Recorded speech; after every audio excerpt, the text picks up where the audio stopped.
ও খলিফাতুল মুসলিমিন গো, মা এবং সন্তানের বিচার কইরা দেন। ছেলে মা বলে ডাক দেয়, মা অস্বীকার করে, বিচার করেন, মীমাংসা কইরা দেন। খলিফাতুল মুসলিমিন হযরত ওমর রাদিয়াল্লাহু তাআলা আনহু ডাক দেয়, বলে মহিলা কি সমস্যা তোমার, কেন অস্বীকার করো? ওই মহিলা ডাক দেয় বলে, খলিফাতুল মুসলিমিন গো, আল্লাহর কসম কইরা কই, দুনিয়াতে আমার কোনো বিবাহ হয় নাই, আমি কোনো সন্তান জন্ম দেই নাই, এটা আমার সন্তান না। আমার ব্যাগের ভিতরে অর্থ গহনা আছে, টাকা পয়সা আছে, আমার বাড়িতে জায়গা জমি আছে, আমার সম্পদের ওয়ারিশ হওয়ার জন্য ছেলেটা আমারে মা কয়। ও খলিফাতুল মুসলিমিন গো, যদি পারেন এটা নিয়ে যান, আমার কোনো দাবি নাই। ইউসাল্লুনা আলান নবী ইয়া আইয়ুহাল্লাযীনা আমানু সাল্লু আলাইহি ওয়া সাল্লিমু তাসলিমা। আল্লাহুম্মা সাল্লি আলা মুহাম্মাদিন ওয়া আলা আলি মুহাম্মাদ কামা সাল্লাইতা আলা ইব্রাহিম ওয়া আলা আলি ইব্রাহিম ইন্নাকা হামিদুম মাজিদ। আল্লাহুম্মা বারিক আলা মুহাম্মাদিন ওয়া আলা আলি মুহাম্মাদ কামা বারাকতা আলা ইব্রাহিম ওয়া আলা আলি ইব্রাহিম ইন্নাকা হামিদুম মাজিদ। বালাগাল উলা বিকামালিহি কাশাফাত দুজা বিজামালিহি হাসনাত জামিউ খিসালিহি সাল্লু আলাইহি ওয়া আলিহি। আলহামদুলিল্লাহ, আয়োজিত চরবালাশিয়া মসজিদ ঘাট সংলগ্ন বাইতুল আনসার জামে মসজিদের উদ্যোগে বাৎসরিক ওয়াজ মাহফিলের সম্মানিত সভাপতি, উপস্থিত উলামায়ে কেরাম, আমার সামনে যুবক ভাইরা,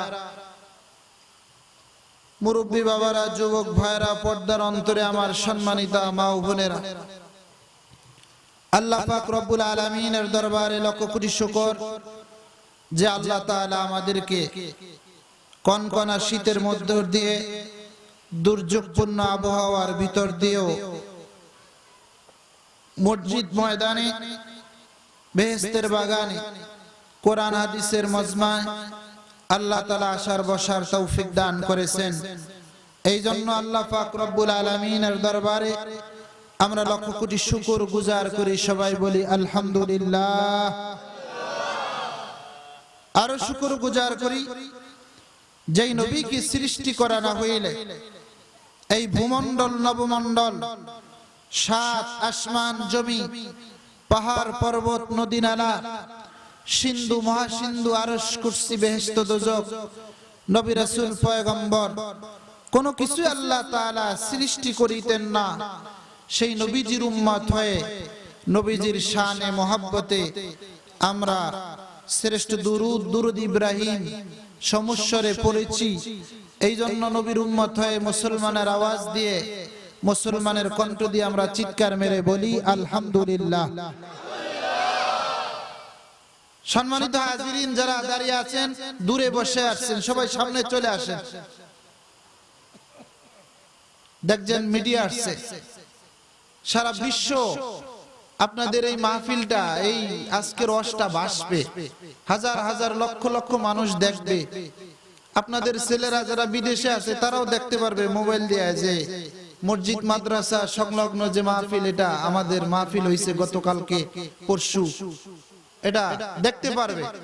এই জন্য মাহফিলটা রেকর্ড হচ্ছে। আমি উদাত্ত আহ্বান করব, যারা চায়ের দোকানে আছেন, দূর দূরান্তে দাঁড়িয়ে আছেন, সকলে বসে যান। পুরা বিশ্ব এই মাহফিলটাকে দেখবে। এই জন্য আপনারা সকলে কেউ নড়াচড়া না করে সওয়াবের নিয়তে, ইখলাসের নিয়তে সকলে বসে যান। আল্লাহ তাআলা আমাদেরকে বলনেওয়ালা শুননেওয়ালা সকলকে সহি কথা বলা শোনা এবং আমল করার তৌফিক দান করেন, জোরে বলেন আমিন। সম্মানিত হাজিরিন, দূর দূরান্ত থেকে আপনারা আসছেন কেন? উলামায়ে কেরাম আসবে, বাহাদুরপুরের হুজুররা আসবে, এদের জবান থেকে কোরআন হাদিসের বয়ান শোনার জন্য। রাসূল আকরাম সাল্লাল্লাহু আলাইহি ওয়াসাল্লাম হাদিস শরীফের মধ্যে বলেন, যেই মাজলিসে কোরআন হাদিসের বয়ান হয়, মাসলা মাসাইলের আলোচনা হয়, ওই মাজলিসটা আল্লাহ পাক রব্বুল আলামিনের দরবারে পছন্দের মজলিস, জোরে কোন সুবহান। বাবারা, বাবাজিরা, আমার মুরব্বিরা, আল্লাহর নবী সরকারে দো আলম নবী হাদিস শরীফের মধ্যে বলেন, একটা মজলিসের মধ্যে অনেকগুলো মানুষ থাকবে, একজন বয়ান করবে, বাকিরা সবাই শুনবে। এই বয়ান থেকে কোনো মানুষ যদি একটা মাসআলা শিখতে পারে, একটা ইলম শিখতে পারে, একটা জ্ঞান শিখতে পারে, আল্লাহর নবী হাদিস শরীফের মধ্যে বলেন, একটা মানুষ দাঁড়ায়া দাঁড়ায়া 1000 রাকাত নফল নামাজ পড়লে যেই সওয়াব হয়, তার চাইতে বেশি সওয়াব আল্লাহ তাআলা আপনার আমার আমলনামায় দান করেন। আমার বাবার, আমার নবীর উম্মতরা, এই মজলিসটা আল্লাহ পাকের দরবারে দামি মজলিস। অনেক দূর দূরান্ত থেকে আপনারা কনকনা শীতের মধ্যে দিয়ে বয়ান শোনার জন্য আসছেন, আপনাদেরকে আন্তরিক মোবারকবাদ। আল্লাহর নবী সরকারে দো আলম নবী হাদিস শরীফের মধ্যে বলেন, কোন মানুষ যখন কোরআনের বয়ান শোনার জন্য, হাদিসের বয়ান শোনার জন্য, ইসলামী শরীয়তের হুকুমতের কথা শোনার জন্য নিজের ঘর থেকে একটা কদম দেয়, আল্লাহ পাক রব্বুল আলামিন তার পিছনের জিন্দেগীর গুনাহগুলোকে মাফ করে দেয়। যারা কোরআন এবং হাদিসের বয়ান শোনার জন্য দূর দূরান্ত থেকে নিয়ত করে আসছেন, রাসূল আকরাম সাল্লাল্লাহু আলাইহি ওয়াসাল্লামের হাদিস মোতাবেক তাদের জীবনের গুনাহ আল্লাহ তাআলা মাফ করে দিবে, জোরে কোন সুবহান। আমার বাবার, আমার নবীর উম্মতেরা, আবার খেয়াল করে শুনেন, আল্লাহর নবী সরকারে দো আলম নবী অন্য হাদিস শরীফের মধ্যে বলেন, এই মানুষগুলা যখন নিজের ঘর থেকে কোরআন হাদিসের বয়ান শোনার জন্য, মাহফিলের ময়দানে বয়ান শোনার জন্য একটা কদম দেয়, আর একটা কদম উঠায়, একটা কদম দেয়, আর একটা কদম উঠায়, এরকম কদম কদম পা বাড়াইয়া সামনের দিকে যখন অগ্রসর হয়, আল্লাহ তাআলা ডাক দেয়, বলে, রহমতের ফেরেশতারা, আমার মুমিন বান্দারা ওই যে কনকনা শীতের মধ্যে দিয়ে ওয়াজ শোনার জন্য যায়, যাও যাও, আমার ওই মুমিন বান্দাদের পায়ের নিচে নূরের পর বিছায়া দাও।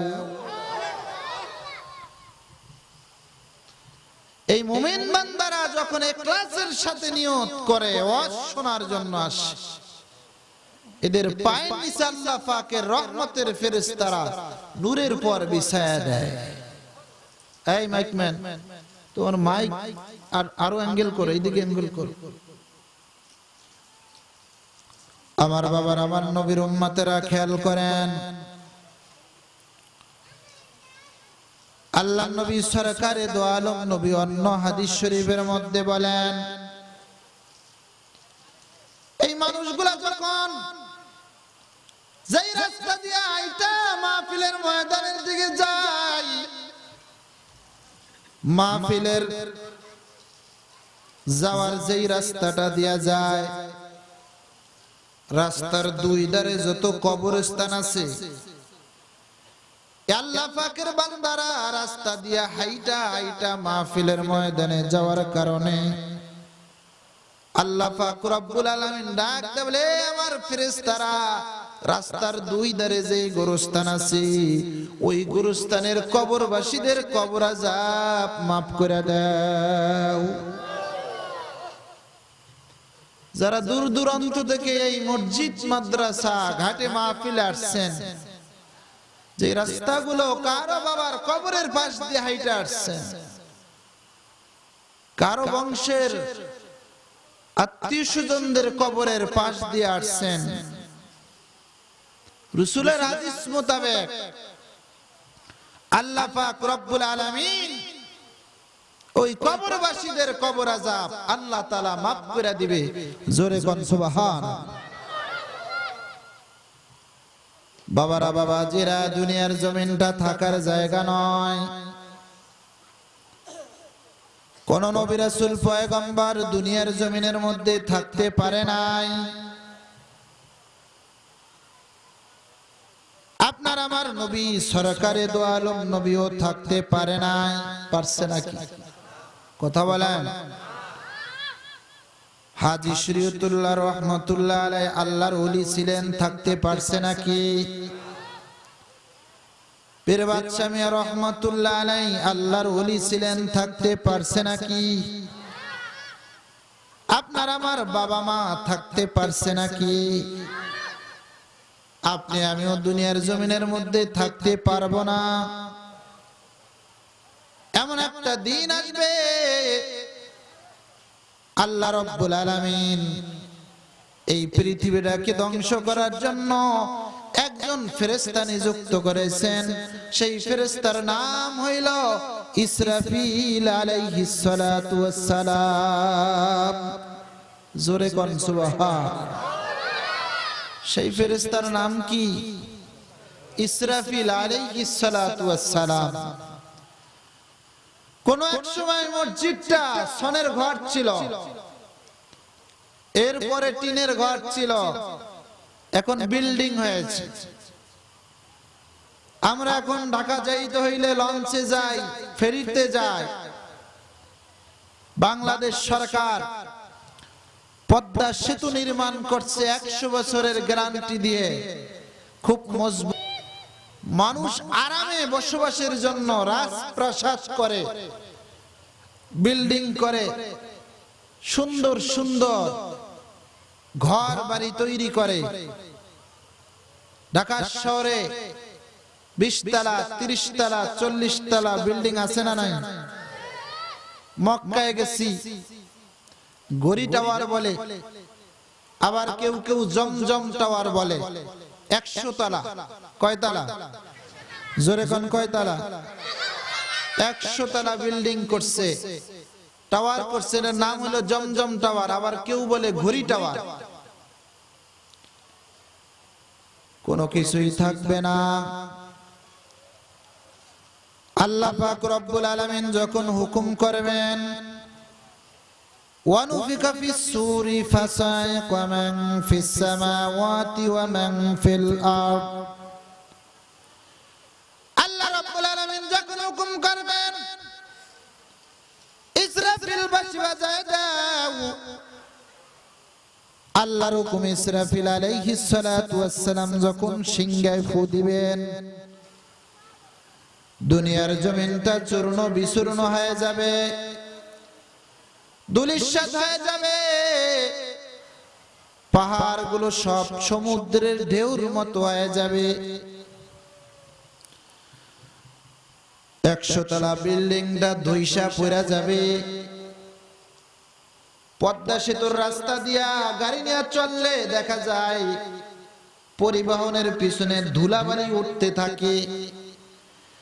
আল্লাহর হুকুম ইসরাফিল আলাইহিস সালাতু ওয়াস সালাম যখন হুকুম করবেন, এই দিকে তাকাও, আর এইবার মোটা করো। ইসরাফিল আলাইহিস সালাতু ওয়াস সালাম যখন হুকুম করবেন, 100 তলা বিল্ডিংটা ধুইসা পড়ে যাবে। পদ্মা সেতুর রাস্তা দিয়া গাড়ি নিয়ে চললে দেখা যায় পরিবহনের পিছনে ধুলাবালি উঠতে থাকে। আল্লাহর হুকুম ইসরাফিল আলাইহিস সালাতু ওয়াস সালাম যখন হুকুম করবেন, যখন হুকুম করবেন দুনিয়ার জমিনটা সব চূর্ণ বিচূর্ণ হয়ে যাবে, ধূলিসাৎ হয়ে যাবে, ধুলাবালি উঠতে থাকবে, মানুষগুলা হুঁশ হারা হয়ে যাবে, সব মাতালের মতো হয়ে যাবে, কেউ মারা যাবে না, ধুলাবালি উঠতে থাকবে উঠতে থাকবে।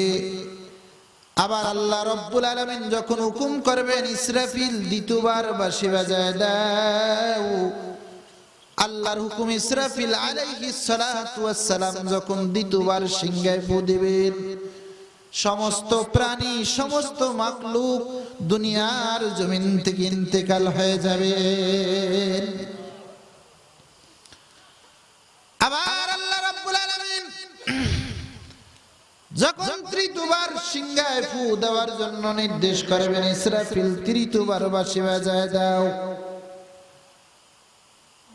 সমস্ত প্রাণী সমস্ত মাখলুক হাসরের কঠিন মুসিবতের দিনে আল্লাহ রব্বুল আলামিনের বিচারের কাঠ গড়ায় উপস্থিত হয়ে যাবে।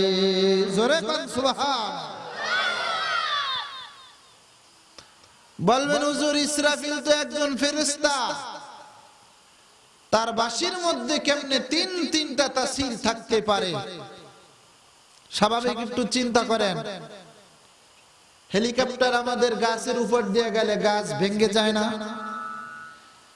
ঘরের মধ্যে কাছের মালামাল থাকলে এই সুকেজের আয়না ভেঙে যায়, আলমারির আয়না ভেঙে যায়, যায় কি যায় না? কেন? শব্দ দূষণের কারণে। ইসরাফিল আলাইহিস সালাতু ওয়াস সালাম একজন ফেরেশতা, তার বাঁশির মধ্যে আল্লাহ তিনটা তাসির দিবেন। এক নাম্বার তাসির, দুনিয়ার জমিনটা চূর্ণ বিচূর্ণ হয়ে যাবে, ধূলিসাৎ হয়ে যাবে। দ্বিতীয় তাসির, সমস্ত প্রাণী মাখলুক মারা যাবে। তৃতীয় তাসির, হাসরের ময়দানে আল্লাহ রব্বুল আলামিনের বিচারের কাঠ গড়ায় উপস্থিত হইতে হবে। বলবেন হুজুর এটা কেমনে সম্ভব? যুক্তি তর্ক দেন, উদাহরণ দিলে বুঝবেন। আল্লাহ রাব্বুল আলামিন আপনাকে আমাকে জবান দিয়েছেন, জবান। এই জবানের মধ্যে আল্লাহ তাআলা দুইটা তাসির দিবেন। জোরে কোন কয়টা? কথা বলেন কয়টা? এক নাম্বার তাসির, চায়ের দোকানে চা বানায়, চা লাটতে গিয়া গরম পানি পইরা হাতের মধ্যে ফুসকা ফুইটা গেছে অথবা পা পুইরা গেছে। গ্রামগঞ্জে দেখা যায়, শোনা যায়, মা বোনেরা বাতের মার গালতে গেলে মার পুইরা পা পুইরা গেছে। হয় কি হয় না? গরম তৈলের মধ্যে মাছ ভাজতে গেছে, মাছ ভাজতে গিয়া হাত পুইরা গেছে।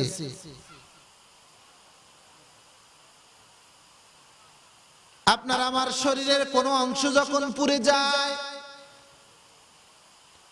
এই আঘাতপ্রাপ্ত স্থানটাকে ঠান্ডা করার জন্য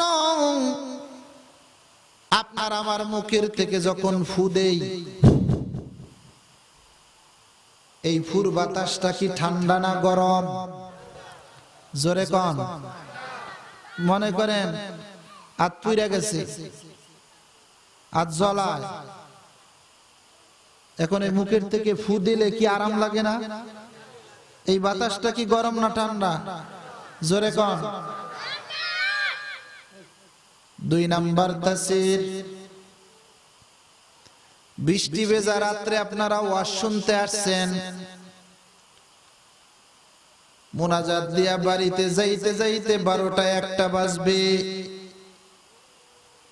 কারো বাড়িতে কম্বল আছে, কারো বাড়িতে ল্যাপ আছে, কারো বাড়িতে আবার কাঁথা আছে।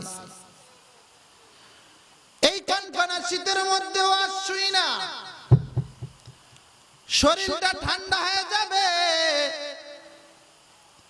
ঠান্ডা শরীরটাকে গরম করার জন্য বাড়িতে গিয়া যার বাড়িতে যা আছে খাতা কম্বল এবার মুড়া দিব। কম্বল মুড়া দিয়া মুখের থেকে যখন ঘন ঘন শ্বাস বের করি, এই মুখের বাতাসটা গরম না ঠান্ডা? জোরে কন। বুঝার আস আল্লাহ রাব্বুল আলামিন যদি আপনার আমার জবান দিয়া কখনো কখনো গরম বাতাস বের করতে পারেন, আবার কখনো কখনো ঠান্ডা বাতাস বের করতে পারেন, আমার আল্লাহর হুকুম ইসরাফিলের সিংহার আওয়াজে দুনিয়ার জমিনটা চূর্ণ বিচূর্ণ হয়ে যাবে, ধূলিসাৎ হয়ে যাবে। তৃতীয়বারের দ্বিতীয়বারের বাঁশির আওয়াজে সমস্ত প্রাণী মাখলুক মারা যাবে। তৃতীয়বারের বাঁশির আওয়াজে হাসরের ময়দানে আল্লাহর বিচারের কাঠ গড়ায় উপস্থিত হইতে হবে। এটা সম্ভব না অসম্ভব? জোরে কোন আল্লাহু আকবার। আরো জোরে কোন আল্লাহু আকবার। আরো জোরে বলেন আল্লাহু আকবার।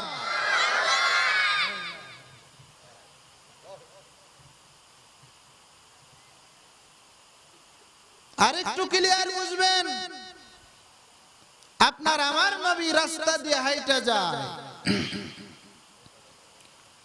কাফের মুশরিকরা পিছন থেকে ডাকে, ওগো আল্লাহর নবী একটা প্রশ্নের জবাব দিয়া যান। রাসূল ফিরছে কি কয়, মানুষ তো মারা যাওয়ার পরে মাটির সাথে পচে যায়, গলে যায়, মিশে যায়। ও নবী,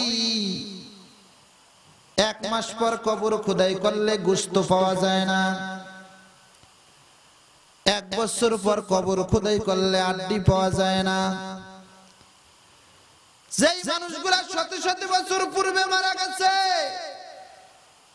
হাজার হাজার বছর পূর্বে মারা গেছে, আবার মারা যাবে, এদেরকে নাকি আপনার আল্লাহ আবার পুনরায় জীবিত করবে হাশরের ময়দানে। এটা কেমনে সম্ভব? কোরআন দিয়ারা কইতাছে, আইযা মিতনা ওয়া কুননা তুরাবান ওয়া ইযামান আইন্না লামাবুসুন। ও নবী, মানুষ মারা যাওয়ার পরে মাটির সাথে পচে যায়, গলে যায়, মিশে যায়, হাড্ডি পর্যন্ত পাওয়া যায় না। যারা শত শত বছর পূর্বে মারা গেছে, হাজার হাজার বছর পূর্বে মারা গেছে, আবার মারা যাবে, এরা তো মাটির সাথে পয়সা গইলা গেছে। আপনার আল্লাহ কেমনে জীবিত করব? আপনার আল্লাহ, আপনার আমার আল্লাহ পারবনি? জোরে কর না আল্লাহু আকবার। আরো জোরে কর। বিশ্বাস আছে তো? আপনার বাবা মা দাদা দাদি যারা মারা গেছে, এদেরকে আল্লাহ হাশরের মাঠে জীবিত করতে পারবো তো? এই ক্ষমতা আল্লাহর আসেনি? জোরে কোন আসেনি? খেয়াল করে শুনেন, রাসূলের কাছে প্রশ্ন করছে, হাজার হাজার বছর পূর্বে যারা মারা গেছে, আবার মারা যাবে, এদেরকে আল্লাহ কেমনে জীবিত করবে? প্রশ্ন করার পরে আপনার আমার নবী চিন্তায় পড়ে গেলেন। আল্লাহ রাব্বুল আলামিন ডাক দিয়ে বলে, হাবিব আপনি চিন্তা করবেন না, কাফির মুশরিকদের প্রশ্নের জবাব আমি আল্লাহ কোরআনের আয়াতের মধ্যে দিয়ে দিতেছি। কিসের মধ্যে? আল্লাহ রাব্বুল আলামিন বলেন, কুলিল্লাযী ফাতারাকুম আউওয়ালা মাররাহ। ও বিশ্ব নবী, আপনি কাফির মুশরিকদের সাথে চ্যালেঞ্জ করেন, একই বাবার জন্মে একই মায়ের পেট থেকে, একই বাবার জন্মে একই মায়ের পেট থেকে 5টা 6টা 7টা 8টা 9টা 10টা 11টা 12টা সন্তান হয় কি হয় না? জোরে কোন। আগে হইছে, এখন হয় না, ঠিক না? আল্লাহ রাব্বুল আলামিন ডাক দিয়ে বলে, হাবিব সেজদার সাথে ছোটটার মিল নাই, এই 12টা সন্তানের মধ্যে এক একজনকে আমি আল্লাহ এক এক রকম করে বানাইছি।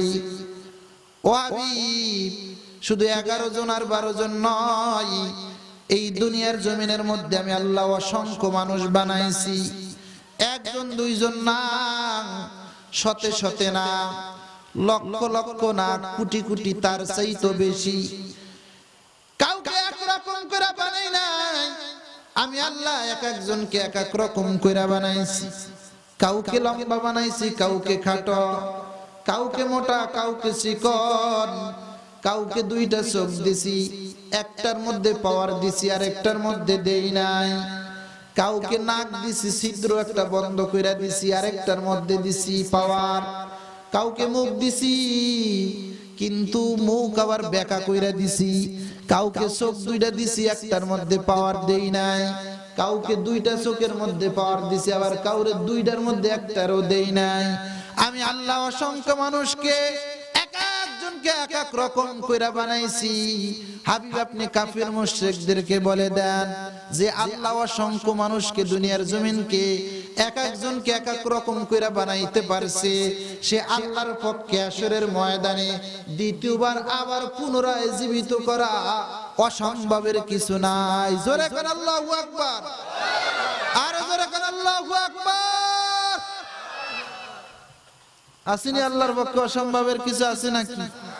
এই যে আপনারা 150 মানুষ আছেন, একজনের দিকে একজন চাইয়ে দেখেন তো কারো চেহারার সাথে কারো মিল আছে? এক একজনকে এক এক রকম করে আল্লাহ বানাইছে না? এই বাংলাদেশের মধ্যে কারো চেহারার সাথে কারো মিল আছে? হ্যাঁ, এই পৃথিবীর মধ্যে সৌদি আরবের মানুষকে একরকম চেহারা, ইন্দোনেশিয়ানের একরকম, বাংলাদেশের একরকম, আছে কি নাই? জোরে কোন আছে কি নাই?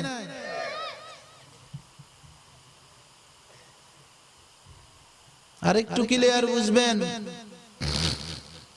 আল্লাহর খলিল ইব্রাহিম খলিলুল্লাহ আল্লাহ সুবহানাহু ওয়া তাআলার কাছে জানতে চাইলেন, আল্লাহ হাশরের ময়দানে মানুষদেরকে আবার, আপনার বান্দাদেরকে আবার পুনরায় আপনি জীবিত করবেন, বিচার আচার করবেন। আল্লাহ, এরা তো মাটির সাথে পয়সা গেছে, গইলা গেছে, মিশা গেছে। যারা শত শত বছর পূর্বে মারা গেছে, হাজার হাজার বছর পূর্বে মারা গেছে, কবর খুদাই করলে আড্ডিও পাওয়া যায় না। এদেরকে আপনি আবার জীবিত কইরা বিচার আচার করবেন। আল্লাহ এদেরকে কেমনে জীবিত করবেন? আমি ইব্রাহিম খলিলুল্লাহর একটু দেখতে মন চায়। জোরে কোন সুবহান। আল্লাহ বললেন, ইব্রাহিম পয়গম্বর আমার, ও ইব্রাহিম পয়গম্বর, হাশরের ময়দানে আমি আমার বান্দাদেরকে আবার পুনরায় জীবিত কইরা বিচার আচার করব। এই দৃশ্য যদি তুমি দেখতে চাও, তোমার দেখতে মন চায়, ও ইব্রাহিম পয়গম্বর, তাহলে 4 ধরনের পাখিকে লালন পালন করো। জোরে কোন, কয় ধরনের? আরো জোরে কোন। 1 নাম্বার পাখির নাম ময়ূর, 2 নাম্বার পাখির নাম মরক, 3 নাম্বার পাখির নাম কবুতর, 4 নাম্বার পাখির নাম কাক। এই 4 ধরনের পাখি ইব্রাহিম খলিলুল্লাহ লালন পালন করলেন। আল্লাহ রাব্বুল আলামিন ডাক দিয়ে বলে, ইব্রাহিম, হাশরের ময়দানের দৃশ্য যদি দেখতে চাও, নিজের হাতে নিজের পালন করা পাখিগুলা জবাই করো। ইব্রাহিম খলিলুল্লাহ জবাই করলেন। আল্লাহ বললেন, জবাই যেহেতু করছে, এবার গোশতগুলারে টুকরা টুকরা করো, বানাও। ইব্রাহিম খলিলুল্লাহ গোশতগুলারে বানাইলেন। আল্লাহ রাব্বুল আলামিন বললেন, ইব্রাহিম পয়গম্বর, এবার গোশতগুলারে মিশাও, একত্রিত করো। 4টা পাখির গোশত 4 ধরনের মিশায় ফেলাও, মিশায়া সমান সমান কইরা 4টা ভাগ করো। ইব্রাহিম খলিলুল্লাহ আল্লাহর হুকুমে গোশতগুলারে টুকরা টুকরা কইরা সমান কইরা মিশায়া আবার 4টা ভাগ করছেন। কয়টা ভাগ? জোরে কোন, কয়টা ভাগ? আল্লাহ রাব্বুল আলামিন সূরা আলে ইমরানের মধ্যে বলেন, ফাকুজ আরবাতাম মিনাত তাইর ফাসুরহুন্না ইলাইক ثم اجعل على كل جبل منهن جزءا ثم ادعهن يأتينك سعيا। ও ইব্রাহিম পয়গম্বর, যেই চার ধরনের পাখিরে জবাই কইরা গোশতগুলারে টুকরা টুকরা করছো, সমান কইরা চারটা ভাগ করছো, ওই যে চারটা পাহাড় দেখা যায়, চারটা পাহাড়ের উপরে চারটা ভাগ রাইখা আসো। আল্লাহর হুকুম ইব্রাহিম খলিলুল্লাহ চারটা পাহাড়ের উপরে রাখলেন। রাইখা কল্লাগুলারে নিজের কাছে রাইখা দিছে। আল্লাহ ডাক দেখো, ইব্রাহিম রে, হাসরের ময়দানের দৃশ্য যদি দেখতে চাও, এবার ওই এক একটা পাখির কল্লা হাতে নাও, নিয়া ওই পাখিটার নাম ধইরা ডাক দাও। আল্লাহর হুকুম ইব্রাহিম খলিলুল্লাহ ময়ূর পাখির কল্লা নিয়া ডাক দিছেন ময়ূর। ময়ূর কইয়া ডাক দিতে দেরি হইছে। ময়ূরের একটা পাও আছে এক পারে, আরেকটা আছে আরেক পারে, এক রান আছে আরেক পারে, আরেক রান আছে এক পারে, নারী বুড়ি আছে এক জায়গায়, পশম আছে আরেক জায়গায়, চামড়া আছে আরেক জায়গায়। এবার দৌড় শুরু করছে। চারটা পাহাড়ের থেকে দৌড় শুরু। দৌড়াইতে দৌড়াইতে দৌড়াইতে দৌড়াইতে আইসা যার সাথে যার কানেক্টেড, এবার অংশ হারে কানেক্টেড হইতে হইতে হইতে হইতে ইব্রাহিম খলিলুল্লাহ রাতে কল্লা, ওই কল্লার সাথে অ্যাডজাস্ট হইয়া আবার আল্লাহর হুকুম ওই ময়ূর আবার পুনরায় জীবিত হয়ে গেছে। জোরে করে আল্লাহু আকবার। আল্লাহর হুকুম ইব্রাহিম খলিলুল্লাহ চারটা পাখির নাম ধইরা যখন চারবার ডাক দিলেন, চারটা পাখি জীবিত হয়ে গেল। আল্লাহ রাব্বুল আলামিন বুঝাইলেন, ও পয়গম্বর ইব্রাহিম খলিলুল্লাহ, এরকম ভাবে মানুষ মাটির সাথে মিশে যাবে, পচে যাবে, গলে যাবে। কারো কবর উপর দিয়ে রাস্তা হবে, কারো কবর উপর দিয়ে পদ্মা সেতু হবে, কারো কবর উপর দিয়ে পদ্মা সেতুর রাস্তা হবে, কারো কবর নদীতে ভেঙে যাবে, কেউ নদীর মধ্যে মারা যাবে, কেউ সমুদ্রের মধ্যে ডুইবা মারা যাবে, কেউ রোড অ্যাক্সিডেন্ট কইরা গাড়ির মধ্যে রাস্তার মধ্যে ফিনিশ হয়ে যাবে। যে যে অবস্থায় মারা যাক না কেন, যে যে অবস্থায় পয়সা বইলা যাক না কেন, আমি আল্লাহ পাক রব্বুল আলামিন হাসরের ময়দানে যখন ডাক দিব, আবার পুনরায় ওই এই চারটা পাখির না আবার পুনরায় জীবিত হয়ে আমি আল্লাহর বিচারের কাঠগড়ায় উপস্থিত হয়ে যাবে। বাবারা, বাবাজির আমার, বুঝাইতে চাইছিলাম এই দুনিয়ার জমিনটা থাকার জায়গা নয়। কোন নবী রাসূল পয়গম্বর থাকতে পারে নাই। বিল্ডিং করি, ঘর বড় বড় ঘর করি, কিছুই থাকবে না। আল্লাহর বিচারের কাঠগড়ায় আপনাকে আমাকে দাঁড়াইতে হবে। কি নিয়ে দাঁড়াবো? 60 বছর 70 বছর আয়াতের জিন্দেগির মধ্যে এমন কোন শক্তি পাওয়ার কামাই করি নাই। আজকের মাহফিলটা যদি ছোট হয়, এই মাহফিল থেকে যদি একটু টুটা ফাটা আমল নিয়া আমলের জিন্দেগিতে হায়াতের জিন্দেগির মধ্যে করা যায়, আল্লাহ পাক রব্বুল আলামিন এই আমলের উসিলায় পরকালে নাজাত দিতে পারে কি পারে না? আর জোরে কোন পারে কি পারে না? আর জোরে কোন পারে কি পারে না? এই জন্য আল্লাহ পাক রব্বুল আলামিন কুরআনুল কারীমের মধ্যে বলেন, ইয়া আইয়ুহান নাসুত্তাকু রাব্বাকুম, হে লোকেরা, তোমরা আমি আল্লাহ সুবহানাহু ওয়া তাআলাকে ভয় করো। ইন্না জালজালাতাস সাআতি শাইউন আযীম, তোমাদের সামনে এমন একটা মুসিবতের দিন, ভয়াবহ দিন, যেই দিনের প্রকম্পনটা হবে খুব ভয়াবহ। কেমন ভয়াবহ? মা তার সন্তানকে চিনবে না, সন্তান তার পিতামাতাকে চিনবে না, ভাই ভাইকে চিনবে না, স্বামী তার স্ত্রীকে চিনবে না, বন্ধু বন্ধুকে চিনবে না, ভাই বোনকে চিনবে না। ও বাবার আমার, আজকে যেই ছেলে সন্তান বিবি বাচ্চার জন্য মাথার ঘাম পায়ে ফালাইয়া পরিশ্রম কইরা অর্থ সম্পদ রাইখা যায়, ওই হাসরের ময়দানে আপনার আমার যদি আমল না থাকে, এই ছেলে সন্তান স্ত্রী পুত্র অর্থ সম্পদ কোনো উপকারে আসবে না। এই জন্য আমল সংগ্রহ করা দরকার। হাসরের ময়দানটা কেমন ভয়াবহ হবে, দুনিয়ার হালচাল থেকে উদাহরণ নিলেই বোঝা যায়। একটা কৃষক বাবা মাথার ঘাম পায়ে ফেলাইয়া পরিশ্রম করে বদলা দিয়া কামলা দিয়া সন্তানকে ব্যারিস্টার বানায়, ডক্টর বানায়, ইঞ্জিনিয়ার বানায়, বানায় কি বানায় না? মনে করেন আপনাদের এলাকায় বদলা দেয়, এই বাবাটা কষ্ট করে ছেলেরে পড়াইছে, ছেলে ইঞ্জিনিয়ার হইছে অথবা ডাক্তার হইছে, এই বাপে এক জোড়া বার্মিজ জুতা পায়ে দিয়া, তিলা পর একটা জামা গায়ে দিয়া ছেলের অফিসে গেছে ছেলের সাথে দেখা করার জন্য। এই কৃষক হতভাগা বাপকে দেইকা ছেলে সম্পর্ক লুকায় পালায়, আছে কি নাই? নিজের বাপের পরিচয় সমাজের মধ্যে দেন। আয় হায়, এত বড় অফিসার, আপনার আমার কি উপায় হবে চিন্তা করেন। মায়ের চাইতে সন্তানের আপন কেউ আছে?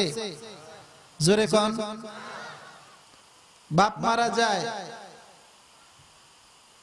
মা এই সন্তানকে কষ্ট করে মানুষের কাম কাজ কইরা, গার্মেন্টস কইরা, উপার্জন কইরা সন্তানকে বড় করে। মায়ের চাইতে সন্তানের আপন আছে? বনে জলে বনবাদুরি ছাউ জলে তার বুকে, বনে জলে বনবাদুরি ছাউ জলে তার বুকে, এমনি মায়ে ছাউ সারে না পড়লে হাজার দুঃখে। ঠিক নেই? বিদেশেতে যদি কারো সন্তান মারা যায়, বিদেশেতে যদি কারো সন্তান মারা যায়, পশু পাখি জানার আগে জানে তাহার মাই। জোরে কোন ঠিক না বেঠিক? এখন মায়ে জানে না, জানে শাশুড়ি আর জেঠুস।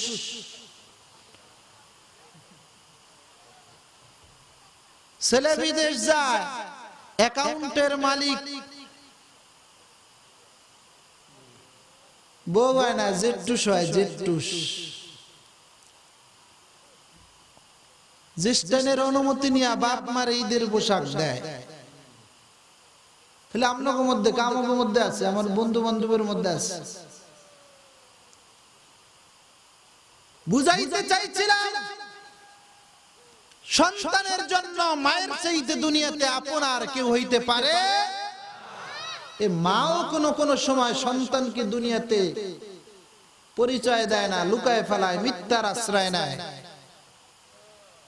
মদিনা থেকে একটু দূরে খলিফাতুল মুসলিমিন হযরত ওমর রাদিয়াল্লাহু তাআলা নূর খেলাফত আমলের ঘটনা। মা এবং সন্তানের মধ্যে ঝগড়া লাগছে। সন্তান মাকে মা বলে ডাক দেয়। মা বলে, সন্তান তুই আমারে মা বলে ডাক দিবি না, আমি তোমার মা না। সন্তান বলে, মা তুমি ছাড়া তো আমার দুনিয়াতে আর কেউ নাই, তুমি কেন আমাকে অস্বীকার করো? মা কয়, আমারে ডাক দিবি না? মা কয়, সন্তান কয়, তুমি তো আমার মা, তুমি ছাড়া তো আমার আর কেউ নাই। মায়ের কথা শুই না এই 7-8 বছরের ছেলে কান্নাকাটি করে। এলাকার লোকজন রাস্তা দিয়ে হাইটা যায়, মুরব্বীরা এই কি হয়েছে তোমাদের মধ্যে? ছেলে কয় আমার মা আমাকে ছোটবেলা থেকে লালন পালন করে বড় করছে, আজকে আমার মা আমাকে অস্বীকার করে। ও মুরব্বী চাচারা বাবারা, আপনারা একটু আমার মারে বুঝায় কন, আমার মায়ের সঙ্গে একটু আমাকে মীমাংসা করে দেন, জোরে কন সুবহান। এলাকার মুরব্বীরা মহিলারে বুঝাইলেন, এই মহিলা কেন তুমি তোমার সন্তানকে অস্বীকার করো? মা কি কোনোদিন সন্তানকে অস্বীকার করতে পারে না? কে সেই বুঝাইতাছে? মহিলা ডাক দেয়া কয়, যতই কন না কেন এটা আমার সন্তান না, আমার কোনো বিবাহ হয় নাই। আল্লাহর কসম, আল্লাহর কসম, আল্লাহর কসম, আমি কোনো বিবাহ করি নাই, আমার কোনো সন্তান নাই, এটা আমার সন্তান না। আমার ব্যাগের ভিতরে স্বর্ণ রূপা আছে, আমার বাড়িতে অর্থ সম্পদ আছে, আমার সম্পদের ওয়ারিশ হওয়ার জন্য ছেলেটা আমাকে মা কইয়া ডাক দেয়।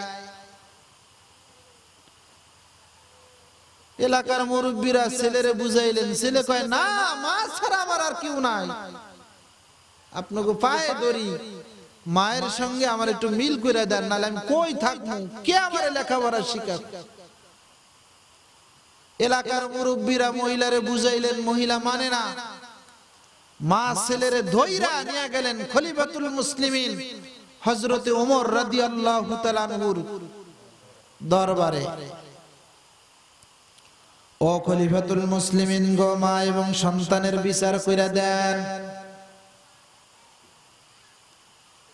ছেলে মা বলে ডাক দেয়, মা অস্বীকার করে, বিচার করেন, মীমাংসা কইরা দেন।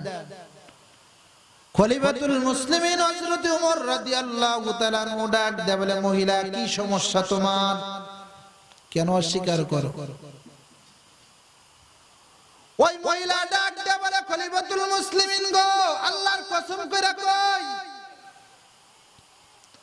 দুনিয়াতে আমার কোনো বিবাহ হয় নাই, আমি কোনো সন্তান জন্ম দেই নাই, এটা আমার সন্তান না।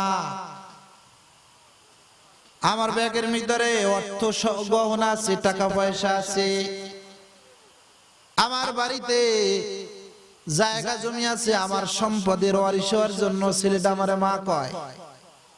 ও খলিফাতুল মুসলিমিন গো, যদি পারেন এটা নিয়ে যান, আমার কোনো দাবি নাই, আমার ছেলে হইলে ছেলে, আমার দাবি লাগবো, মায়া লাগবো। খলিফাতুল মুসলিমিন হযরত ওমর রাদিয়াল্লাহু তাআলা আনহু ছেলেরে বললেন, ছেলে, মহিলা অস্বীকার করে, তুমি কেন মা কয়ে ডাক দাও, কি অসুবিধা? ওই ছেলেটা চোখের পানি ছেড়ে দিয়ে কান্নায় ভেঙে পড়লেন। ও খলিফাতুল মুসলিমিন গো, মা ছাড়া দুনিয়ার জমিনের মধ্যে আমার আর কেউ নাই, মা যদি আজকে আমারে না নাই, কে আমাকে লেখাপড়া শিখাবে, কে আমাকে খাওয়াইবে, কে আমাকে পোশাক দিবে? আপনি যদি পারেন খলিফাতুল মুসলিমিন গো, আমার মায়ের সঙ্গে বুঝাইয়া আমার একটু দিয়া দেন। খলিফাতুল মুসলিমিন সাথে সাথে চিঠি লিখলেন, চিঠি লেখা লোক পাঠাই দিলেন আল্লাহ রাসূলের সাহাবী আসাদুল্লাহ হযরত আলীর কাছে। জোরে কোন সুবহান, আরো জোরে কোন। হযরত আলীরে খবর দিলেন বিচার মীমাংসা করার জন্য। প্রশ্ন হইল, খলিফাতুল মুসলিমিন হযরত ওমর রাদিয়াল্লাহু তাআলা আনহু ইসলামের দ্বিতীয় খলিফা, রাষ্ট্র চালায় সে কি বিচার জানে না? তাহলে খলিফাতুল মুসলিমিন কেন হযরত আলীকে বিচার মীমাংসা করার জন্য ডাকলেন? প্রশ্ন আসে কিনা? আমার বাবার, আমার নবীর উম্মতেরা খেয়াল করে শুনেন। ওমর বিচার জানে, তারপর মদিনাতে আল্লাহ রাসূলের সাহাবী আসাদুল্লাহকে খবর দিলেন। আল্লাহ নবীর সাহাবী আসাদুল্লাহ হযরত আলী হইল বড় আলেম। সুবহানাল্লাহ কইতেন না? আল্লাহ নবী সরকারি দু আলম নবী বলেন, আমি হইলাম ইলমের শহর, আর আমার আলী হইল ইলমের দরজা।